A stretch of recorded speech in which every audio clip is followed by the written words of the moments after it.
Pues vamos a pasar a escuchar al profesor Fernando de la Hoz, que también desarrolló su año sabático.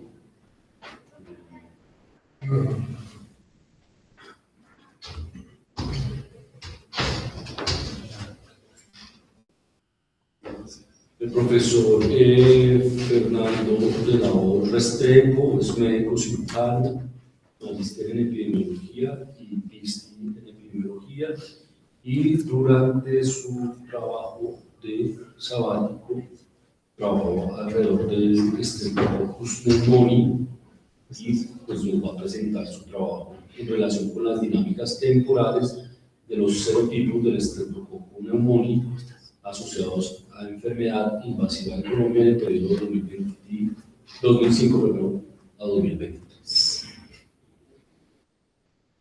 Muchas gracias, profesor de la Hoz. Tiene la palabra. Bueno, muchas gracias, profesor.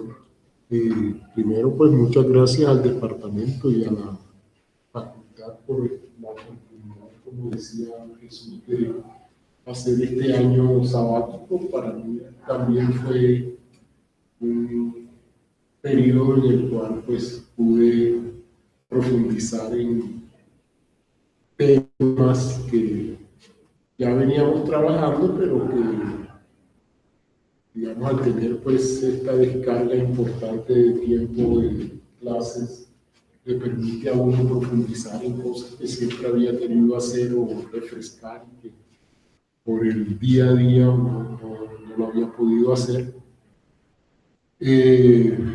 Por ejemplo, volví a mirar todo el tema de los estudios epidemiológicos, los análisis de grandes conjuntos de datos, etcétera, pero antes no había podido ponerme al día durante el trabajo usual, un poco también lo de inteligencia artificial, etcétera. Entonces, este sería, digamos, como el producto central del año sabático, pero pues hubo algunas otras cosas adicionales. Pero bueno, este trabajo entonces fue realizado en asociación con el Instituto Nacional de Salud. El Instituto Nacional de Salud es el ente, digamos, que hace la vigilancia a nivel nacional de este patógeno, así como de otros patógenos, recoge, digamos, la información que producen una serie de hospitales centinelas. Hay una participación también importante en esa vigilancia de un grupo coordinado por el profesor Camacho de la Universidad de Pediatría, ¿sí? Bueno, ¿qué importancia podría tener este trabajo? Primero, pues que el neumococo, el Streptococcus pneumoniae, es uno de los agentes más importantes de morbilidad y mortalidad en niños y en adultos mayores, ¿sí? Por ejemplo, en 2008 causó más de 320.000 muertes en niños menores de 2 años especialmente, ¿sí? Es una de las principales causas de neumonía severa tanto en niños como en adultos, de neumonía adquirida en la comunidad. Es digamos, muy complejo de controlar, de prevenir, porque hay una gran diversidad genética de estos, digamos, de este agente. Hay más de 100 serotipos distintos que se diferencian por la cápsula polisacárida que rodea, digamos, el material genético y todo esto, ¿sí? que rodea como la máquina de vida de la bacteria, y digamos, la inmunidad que genera la infección natural con este agente es muy específica de cada serotipo. Es decir, hay alguna producción de inmunidad cruzada entre algunas de estas variedades de serotipos, pero la inmunidad es muy específica. Digamos, hay poca generalización de esta respuesta inmune protectora entre los diferentes serotipos que lo causan. Es un problema en todo el mundo, ¿sí? Es un problema en todo el mundo. digamos, no puede uno decir que es más propia la infección y la enfermedad severa de países más ricos o de sociedades más desarrolladas. Todas las sociedades sufren de este problema. La diferencia quizás es que en las sociedades más desarrolladas los enfermos de neumonía se mueren menos porque tienen una atención, digamos, más rápida sobre todo, ¿sí? Pero en todo el mundo, pues los niños y los adultos mayores sufren, están en alto riesgo de tener este problema. Digamos, el principal desarrollo que ha habido con relación al manejo de este problema, pues fueron primero los antibióticos. El germen sigue siendo hasta cierto punto sensible a la penicilina, especialmente aunque los niveles de resistencia han aumentado, todavía la penicilina en altas dosis es capaz de solucionar muchos de las neumonías, sobre todo, no de las meningitis, pero sí de las neumonías, ¿sí? Pero, pues, digamos, desde el punto de vista preventivo, el mundo se ha ido decantando por el uso de vacunas. Uno puede criticar este enfoque, ¿sí? Porque también es verdad que los niños que están más en riesgo son los niños de bajo peso al nacer, y pues sabemos que hay otras intervenciones de tipo social que bajan, digamos, la prevalencia o la frecuencia de niños de bajo peso al nacer. Por ejemplo, en Colombia nacen algo así como el 30% de los niños tienen algún grado de bajo peso al nacer. Cuando se va a ver por qué el niño tiene bajo peso al nacer, pues lo que pasa es que viene de madres que están desnutridas, es decir, como lo mostraba ahorita el profesor Jesús, un buen programa de atención primaria probablemente disminuiría la prevalencia de madres embarazadas con niveles importantes de desnutrición, y eso a su vez, digamos, disminuiría probablemente el impacto del neumococo. Sin embargo, los niños, digamos, de peso normal también pueden tener la enfermedad. Digamos, de 100 niños que desarrollan neumonía por neumonía o meningitis por neumococo, probablemente la mitad o un poco más son desnutridos, pero los otros no son desnutridos, son niños normales. Entonces, de alguna forma, la vacuna sigue siendo, digamos, necesaria, al menos hasta cierto punto. Pero el problema, digamos, bueno, más o menos, es muy interesante esta parte de la prevención con vacunas, porque digamos, la primera vacuna contra neumococo se desarrolló por allá en 1920, 1930, ¿sí? Pero, digamos, es una vacuna que se ha estado usando desde entonces, pero que no tiene que no producía o que no produce una buena inmunidad en niños menores de 2 años, pues que son la causa, digamos que son una de las poblaciones de mayor riesgo. Produce una inmunidad razonablemente buena en adultos y en mayores de 5 años. Entonces, por mucho tiempo hubo esa barrera para usar esta estrategia de prevención en menores de 2 años. Más o menos a finales del siglo XX, ¿sí? Y principios del siglo XXI, se empezó a usar una técnica de producción de la vacuna que combinaba el polisacárido de la pared de la vacuna con una proteína, y digamos, ese salto tecnológico permitió tener vacunas que también protegían a los niños menores de 2 años.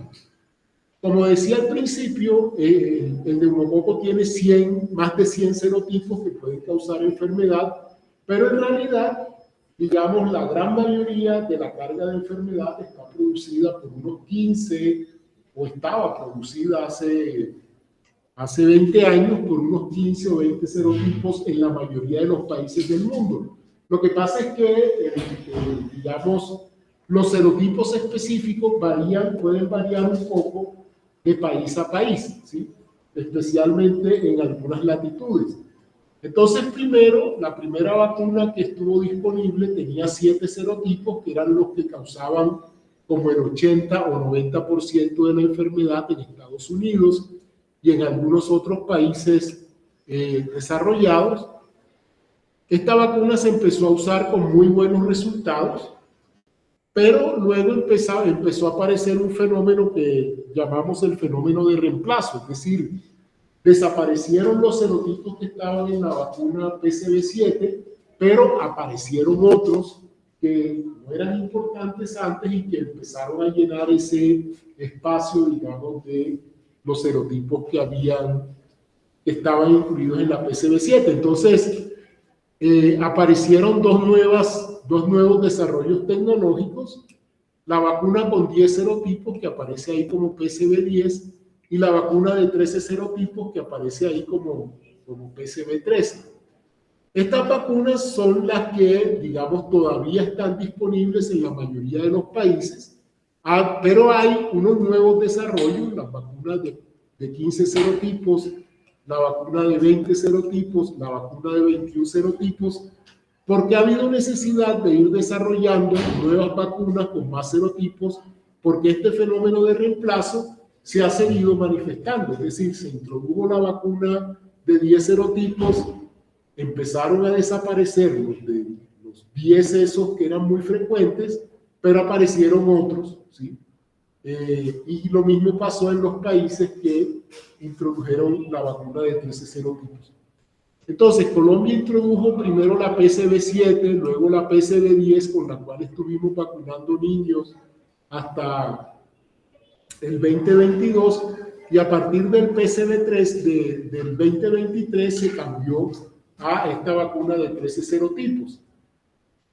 Hemos tenido una serie de análisis parciales del impacto de estas políticas de vacunación. Hay que señalar que no tenemos una política de vacunación en adultos, solamente una política de vacunación en niños menores de 2 años, ¿sí? Lo cual es un vacío, digamos, que tenemos con respecto a la política de prevención específica de este agente, ¿sí? Entonces, digamos que ha habido una serie de publicaciones parciales en unos grupos de edad específicos, para unas enfermedades específicas, etcétera, mirando el impacto de la vacunación. Este trabajo que hicimos aquí en el departamento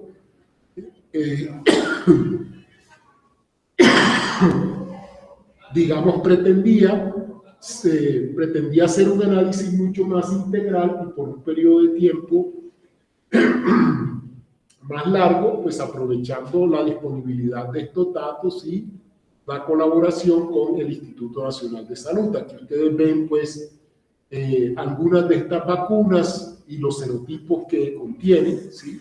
En este momento, digamos, esta vacuna PCV21 que aparece allí es la que, digamos, está más avanzada en términos de la cobertura que provee, que es algo que veremos, pues, a lo largo de los resultados. Entonces, este trabajo tenía como objetivo mirar cómo han ido cambiando los serotipos, tanto los que están en las vacunas como los que no están, ¿sí? En este periodo de 18 años, y estimar la cobertura teórica potencial de algunas de estas nuevas vacunas contra neumococo. Entonces tuvimos los datos del Instituto Nacional de Salud, es un estudio retrospectivo, descriptivo, ¿sí? Solamente miramos enfermedad invasiva, porque el neumococo puede dar enfermedad invasiva, es decir, tiene las enfermedades invasivas son aquellas donde uno puede aislar el neumococo de la sangre o de otros líquidos que son normalmente estériles, pero él también puede producir enfermedad no invasiva, sobre todo neumonías. Puede haber muchas neumonías que no producen, digamos, esta presencia de la bacteria en la sangre. Entonces solamente vimos esa parte, que es la que se puede ver con los datos del instituto.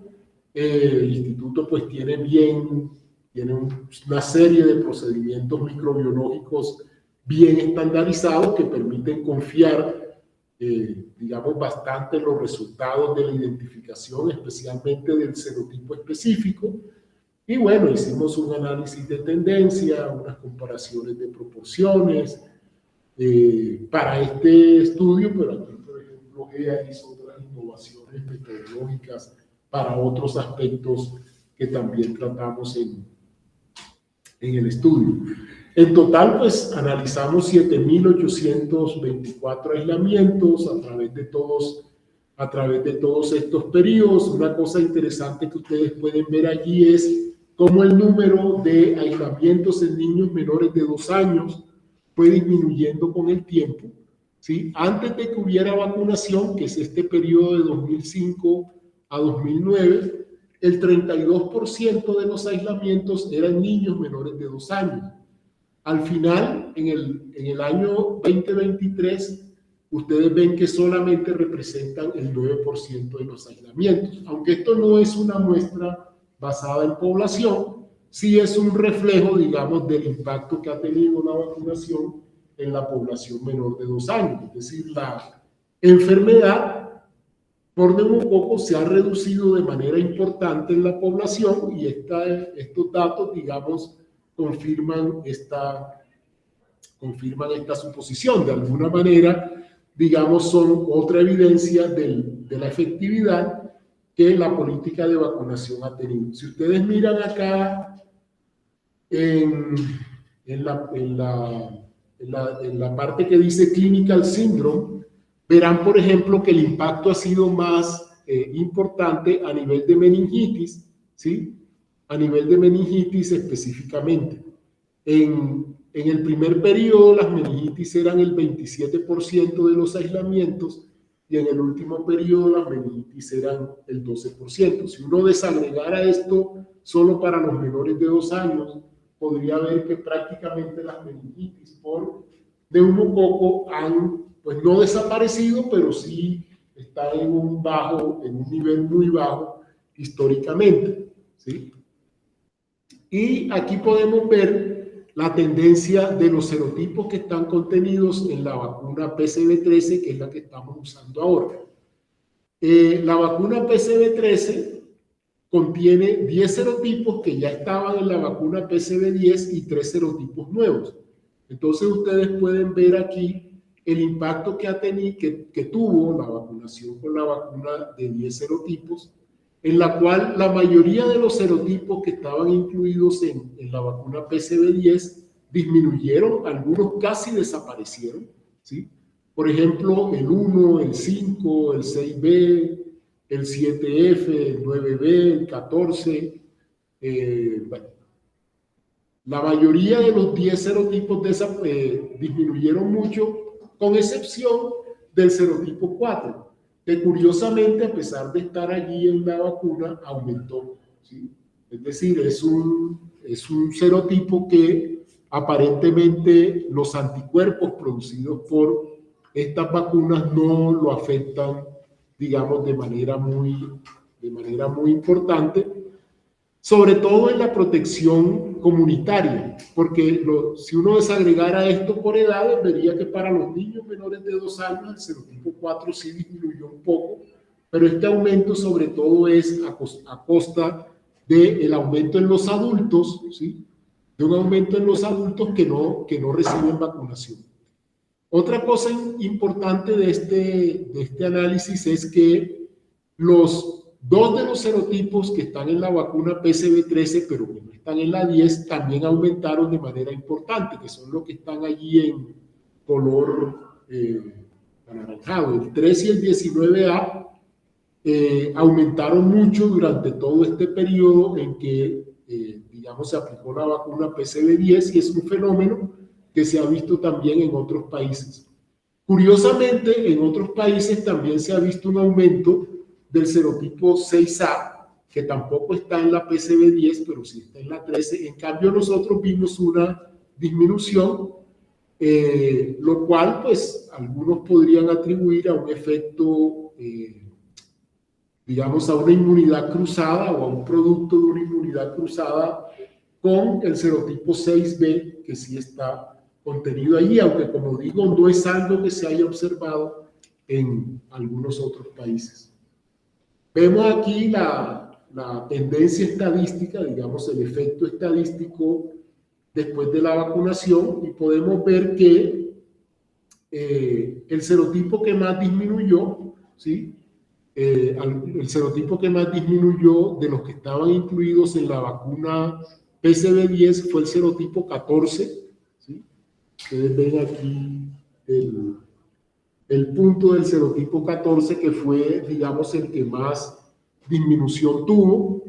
Es decir, que la vacuna impactó más la enfermedad por este serotipo, mientras que el aumento más fuerte se ve para el serotipo 19A. ¿Sí? El aumento para el serotipo 3 fue moderado. Esto cambia por países.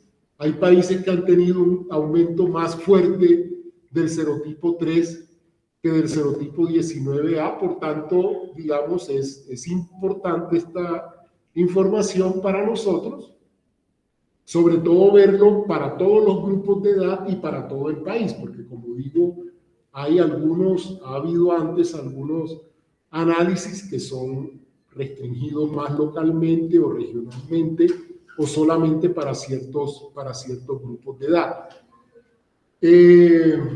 Podemos ver aquí cómo se diferencian, digamos, por edades. Entonces, acá arriba están los menores de 2 años y aquí arriba están los adultos mayores de 50 años. Entonces, por ejemplo, vemos cómo ese aumento del 19A fue mucho mayor en los niños que en los adultos, aunque también en los adultos aumentó. En cambio, el serotipo 3 aumentó más en los adultos que no se vacunan, comparado con los niños que sí reciben la vacuna PCV10. ¿Sí?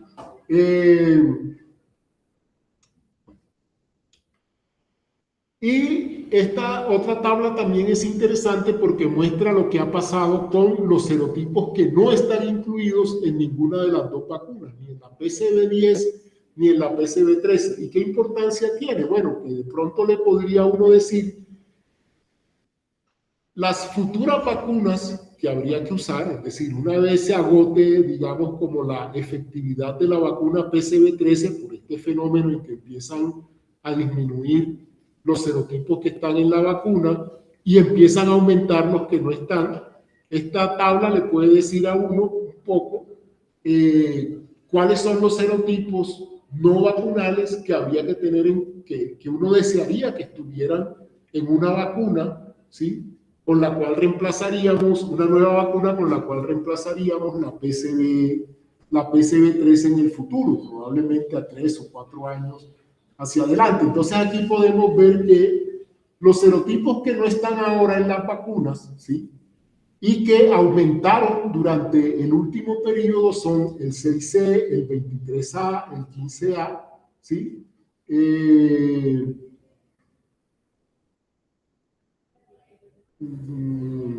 Y otros, bueno, digamos, estos fueron los que aumentaron, ¿sí? Estos fueron los que claramente aumentaron, por tanto, probablemente estos, ahora que se está vacunando con PCV13, probablemente esperaríamos que estos hayan aumentado un poco más. Estamos mirando con el Instituto Nacional de Salud a ver si hacemos un análisis extendido para ver 2024 y 2025. La mayoría de los otros serotipos que no están incluidos en la vacuna no tuvieron, digamos, un cambio importante durante todo este periodo de tiempo que miramos, ¿sí? Durante todo este periodo de tiempo que miramos. Sin embargo, no sabemos cómo se han podido comportar en 2024 y 2025. Es posible que al hacer ahora un nuevo análisis veamos algunos cambios. Pero en todo caso, los más importantes probablemente son los más frecuentes, que son estos 6 más frecuentes, con más énfasis en los que tuvieron algún tipo de aumento. ¿Sí?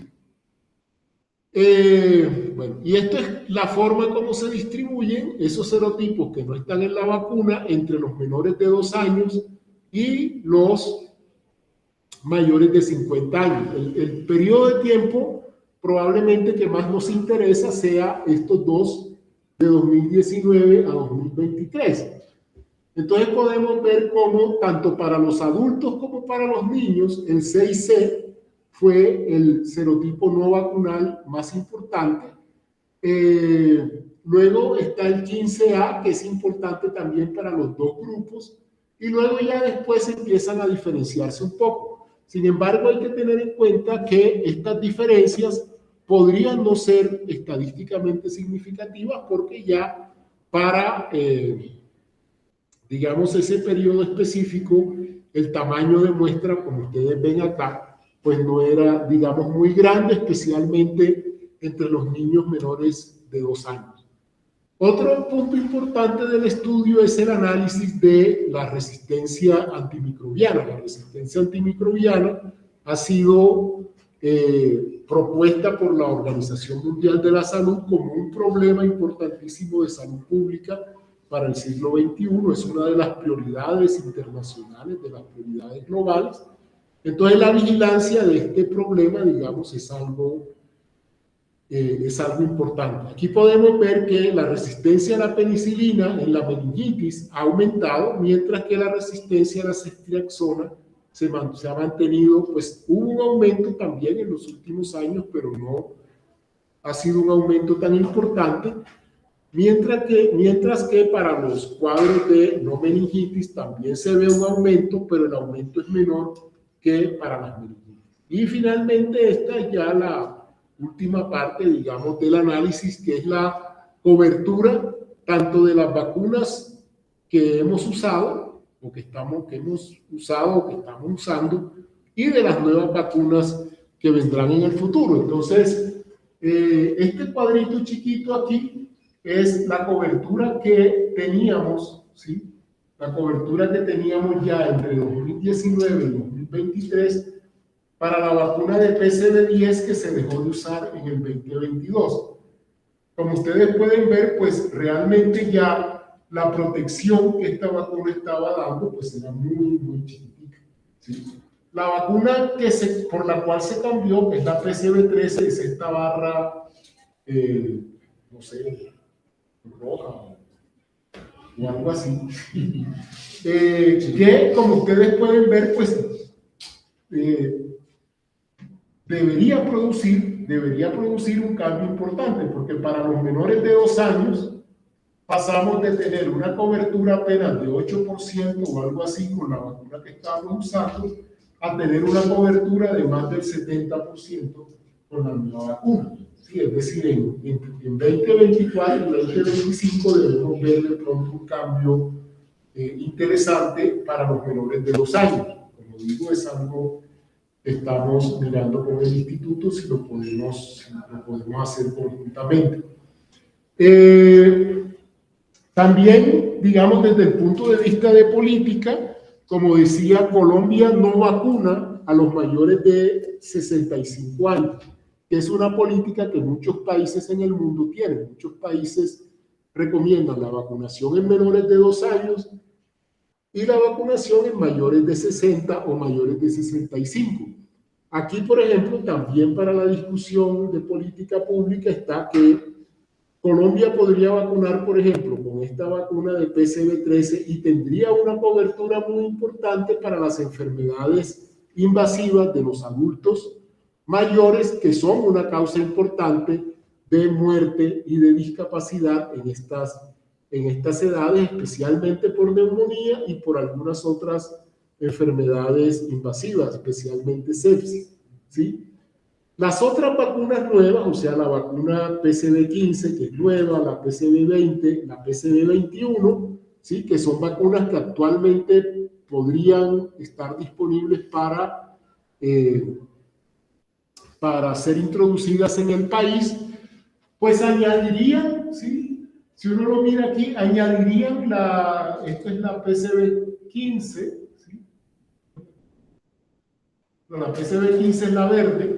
Ustedes ven que no hay diferencia entre la PCV13 y la PCV15, porque los dos serotipos adicionales que tiene la PCV13, que tiene la PCV15, no producen mucha enfermedad adicional entre nosotros. Es posible que en otros países sí.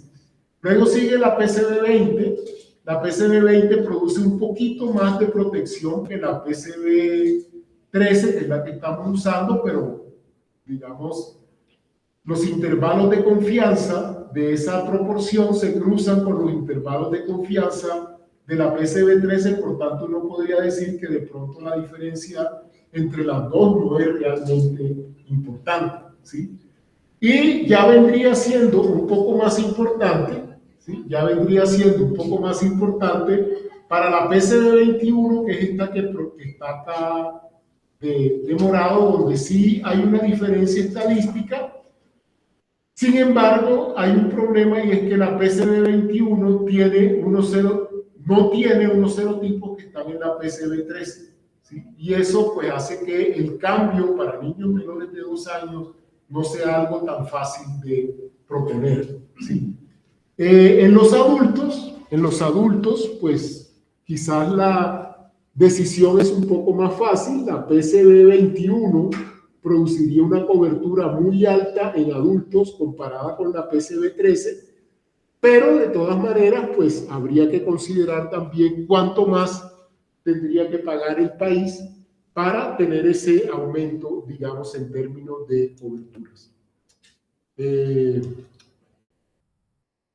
Este es otro análisis de la cobertura que tendrían estas vacunas con respecto a las cepas resistentes. Como decía, un aspecto importante de la toma de decisiones de esto es qué tanta resistencia antimicrobiana prevendrían, digamos, también estas vacunas, además de la cobertura general de la enfermedad, que fue lo que mostré antes.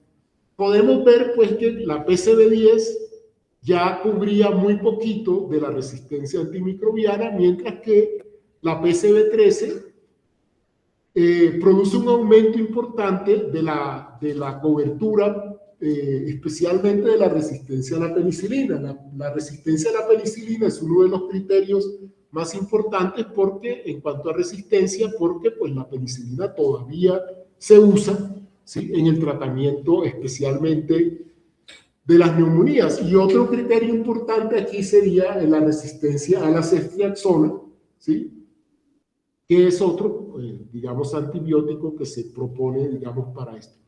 Como vemos aquí, digamos, usando este criterio, no hay mucha diferencia entre la PCB13 y todas las demás. Es decir, teniendo en cuenta solo este criterio, la PCB13 funcionaría bien, al menos también por algunos años. Este trabajo, bueno, ya fue aceptado para publicación en esta revista, que es una revista razonablemente evaluada por pares, que está más o menos bien indexada. Adicionalmente a esta publicación, pues tenemos otros productos que produjeron este par de muchachos, estudiantes de medicina, James, que está en el hospital, y que está acá, ¿sí? Acaba de llegar de Copenhague, eso es en Copenhague, sí, donde hizo una presentación oral de uno de los productos, digamos, de este análisis, un análisis que él mismo lideró ya específicamente sobre la resistencia. Y este trabajo que también se presentó en Copenhague, que lideró James, que es más o menos lo mismo que ya mostré, pero específicamente para pacientes con cáncer.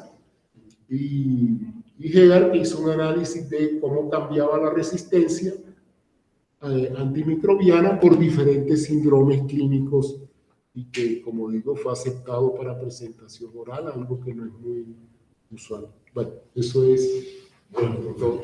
Muy bien. Bueno, profesor Fernando, muchas gracias por su presentación.